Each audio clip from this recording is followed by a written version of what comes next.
তেঁতুল এমন একটি ফল যা মানুষের মস্তিষ্কের কার্যকরী ক্ষমতা বৃদ্ধিতে সহায়তা করে, ডায়াবেটিস নিয়ন্ত্রণে সহায়তা করে, কোলেস্টেরল নিয়ন্ত্রণে সহায়তা করে, উচ্চ রক্তচাপ তাৎক্ষণিকভাবে কমাতে সহায়তা করে, বিষক্রিয়া নিষ্ক্রিয় করতে সহায়তা করে, হজম শক্তি বৃদ্ধিতে সহায়তা করে, পিত্তথলি এবং আপনার লিভারের কার্যকরী ক্ষমতা বৃদ্ধিতে সহায়তা করে।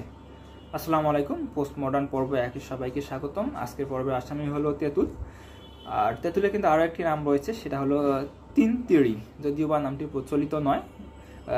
নামটা উচ্চারণ করতে একটু বেশ বেগ পেতে হয়, কারণ কষ্টসাধ্য একটা উচ্চারণ। আর আপনারা জানেন তেঁতুল কিন্তু চিরসবুজ একটা বৃক্ষ, কারণ সব সময় তার পুরো শরীর জুড়ে সবুজ পাতা বিদ্যমান থাকে, যেটা তার শরীরের অলংকার। তেঁতুল যেমন নিজে চিরসবুজ একটি বৃক্ষ, তেমনি মানুষকে চিরসবুজ রাখতে বেশ কার্যকরী একটা ভূমিকা পালন করে। কারণ তেঁতুলের যে পুষ্টি উপাদানগুলো রয়েছে সেগুলো মানুষের রোগ প্রতিরোধ ক্ষমতা বৃদ্ধিতে এবং বিভিন্ন রোগ নিরাময়ে বেশ কার্যকরী ভূমিকা পালন করে। যেমন ধরুন আপনার জ্বর সর্দি হয়েছে কিংবা জ্বরের উপশম দেখা দিয়েছে, তাহলে আপনি গরম পানিতে পাকা তেঁতুল এবং গোলমরিচ মিশিয়ে খেতে পারেন, ইনশাল্লাহ খুব দ্রুত আরোগ্য লাভ করবেন। কারণ তেঁতুলে প্রচুর পরিমাণে ভিটামিন সি রয়েছে এবং অ্যান্টিঅক্সিডেন্ট সমৃদ্ধ, যা শরীরের রোগ প্রতিরোধ ক্ষমতা কয়েক গুণ বাড়িয়ে দেয়। এছাড়াও তেঁতুলে কিন্তু টার্টারিক অ্যাসিড রয়েছে, ম্যালিক অ্যাসিড রয়েছে এবং পটাশিয়াম রয়েছে, যেগুলো হজম শক্তি বৃদ্ধিতে বেশ কার্যকর। ধরুন আপনি কোনো একদিন একটু বেশি খেয়ে ফেলেছেন, অস্বস্তি লাগতেছে, তাহলে পাকা তেঁতুল খেয়ে ফেলেন, দেখবেন যে হজম প্রক্রিয়াটা খুব দ্রুত হয়ে যাবে। যদিও বা আমরা যে কাজটা করি, বিভিন্ন কোমল পানীয় খেয়ে ফেলি এই হজম শক্তি বৃদ্ধির জন্য, আসলে কোমল পানীয় হজম শক্তি বৃদ্ধিতে কোনো সহায়তা করে না, বরং আপনার শরীরে সাদা বিষ, হোয়াইট পয়জন ঢুকে যায়। কারণ কোমল পানীয়গুলোতে প্রচুর পরিমাণে চিনি থাকে, আর চিনি হলো সাদা বিষ যেটাকে বলা হয়। চিনি এবং লবণ, সাদা ভাত, এগুলো হচ্ছে হোয়াইট পয়জন। তো সবসময় অ্যাভয়েড করবেন যে কোমল পানীয় না খাওয়ার চেষ্টা করা। প্রাকৃতিক যে খাবারগুলো খাবেন সেই খাবারের মাধ্যমে কিন্তু হজম শক্তিটা খুব দ্রুত ত্বরান্বিত করা যায়।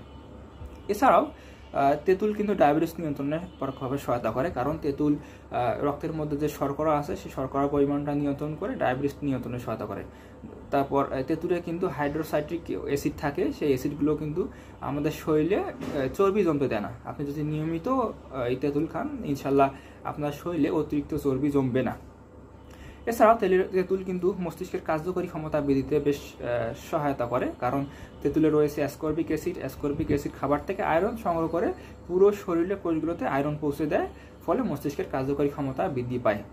শুধু তেঁতুল যে উপকারী তা নয়, তেঁতুলের যে বিচিটা রয়েছে এটাও বেশ উপকারী। তেঁতুলের বিচিটাতে ফাইবার রয়েছে, সেটাও হজম শক্তি বৃদ্ধিতে সহায়তা করে, যৌন শক্তি বৃদ্ধিতে সহায়তা করে, পুরুষের শুক্রাণু বৃদ্ধিতে সহায়তা করে এবং পিত্তথলি এবং যে লিভার আছে সেই লিভারের কার্যকরী ক্ষমতা বৃদ্ধিতে সহায়তা করে। এছাড়াও তেঁতুল কিন্তু আপনার হৃদরোগের ঝুঁকি কমাতে সহায়তা করে। এত যে তেঁতুলের যে গুণাগুণ, এইভাবে কিন্তু আপনারা আবার খুব বেশি পরিমাণে তেঁতুল খেতে যাবেন না। খুব বেশি পরিমাণে যদি আপনারা তেঁতুল খেয়ে ফেলেন, তাহলে রক্তের সিরামের গ্লুকোজের মাত্রা কমিয়ে হাইপোগ্লাইসেমিয়া হতে পারে। তাই পুষ্টিবিদদের পরামর্শ, প্রতিদিন 10 গ্রামের বেশি তেঁতুল খাওয়া যাবে না। শুধু তেঁতুলই নয়, মৌসুমি যত ফলমূল আছে সবগুলো পরিমিত খাওয়ার চেষ্টা করবেন। এই মৌসুমি যে ফলগুলো, আমাদের দেশীয় যে ফলগুলো আছে, এই ফলগুলো শুধু ফল নয়, আপনার শরীরের জন্য সেবা। অর্থাৎ এই ফলগুলো যদি আপনি খান, তাহলে আপনার শরীরে প্রাকৃতিক যোদ্ধা প্রবেশ করবে। সেই প্রাকৃতিক যোদ্ধা আপনার শরীরের রোগ প্রতিরোধ ক্ষমতা বৃদ্ধি করে দিবে, অর্থাৎ শরীরে কোনো রোগ জীবাণু যদি প্রবেশ করে সেগুলোকে তারা মেরে ফেলবে। তাই সবসময় চেষ্টা করবেন মৌসুমি যে ফলগুলো আছে সেই ফলগুলো পরিমাণ মতো খাওয়ার।